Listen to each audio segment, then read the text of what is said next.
Hey, it's Mike from thesubstream.com, and this is episode 2 of our gear guide examination of the Jib Arm, made in conjunction with the super cool people at White's Interactive. And today, we're going to be focusing on how to put the thing together, and I will be assisted by my lovely assistant, Tara Mason. This is basically what you get when you rent the Jib Arm from White's Interactive, and this is how most Jib Arms actually work. We've added in two things, which is a tripod, a set of legs here, and a head that we've rented, not from White's. We need to get that from somewhere else. But this is basically the package of how a Jib Arm goes together. You've got the Jib Arm itself, you've got a stack of weights to act as counterweights for the camera, you've got your tripod legs for the whole thing to go on, you have your head for the camera, and the head adapter ring, which goes on like so to help you mount it on. Now, how do we put this thing together? It starts with the tripod. This is just a normal set of legs. You could put a head right on there. You could put whatever you want on there. They've made it work with a regular tripod head. Now we're going to put the Jib Arm on. We're going to begin by taking this off, like so, and I'm going to give that to you to hold.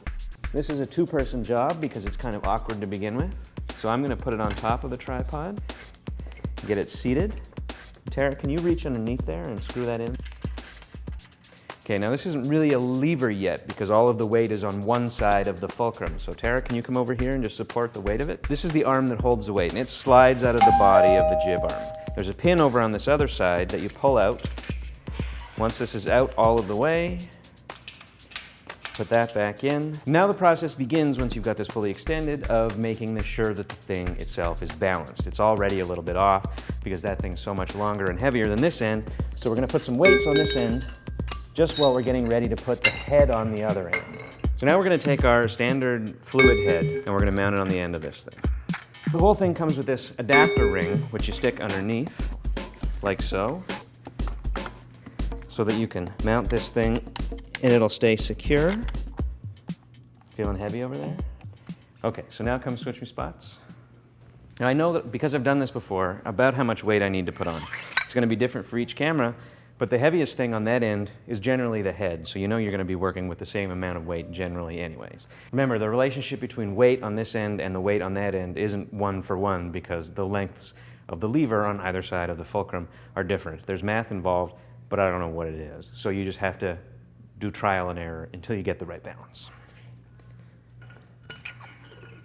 So now we have to go put the camera on the head at the end of the Jib Arm. Because it's the future and the future is weird, the camera is by far the lightest piece of equipment involved in this whole deal, and as such it won't change the balance much, but you do want to get this thing as balanced as you possibly can, so you have to do it while the camera is mounted.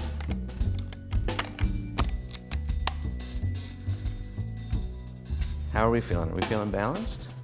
So now that we've got the camera mounted on that end and 30 pounds of weight mounted on that end, we're almost balanced, but not quite. We want to make sure that this thing is as balanced as possible so that it takes as little effort as possible to actually shoot our shots, because that's going to help them look better.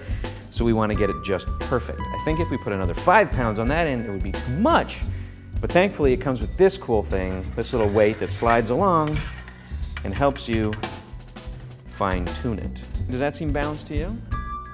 That seems balanced, and you can tell because you can send the camera 8 feet up in the air with your pinky, or whatever finger this is. There's one important detail over here, which is once you've got this thing balanced, you need to be able to actually lock it off. So that's a little lever that's on this side over here. And there's a pan lock, similarly, over here. So you can lock it off when you're not actually shooting. So now in terms of operation, we don't have a fancy remote control head for this thing to control the focus on the camera, or even really an external monitor so a theoretical director can sit over there and watch it. We just have to operate by hand, which isn't actually that hard to do, and you can still achieve some pretty neat stuff just sitting at this end doing it. But if you did have a remote head, you could operate it from this end if you wanted to, and really get crazy. Of course, if you're doing that, you probably need somebody with a remote control controlling the focus and the position of the camera, so you're not just shooting random roller coaster shots of a studio. Thankfully, these things are really simple to put together and simple to use, and that's because they're basically, at heart, simple machines. In this case, a lever with weights at one end and the camera on the other. That doesn't mean you can't achieve really cool stuff with them though, but like any bit of filmmaking technology and technique, it'll take some practice. So if you do have one, put it together and then just fart around with it for a while and make sure that you're comfortable at either end. Right? Right.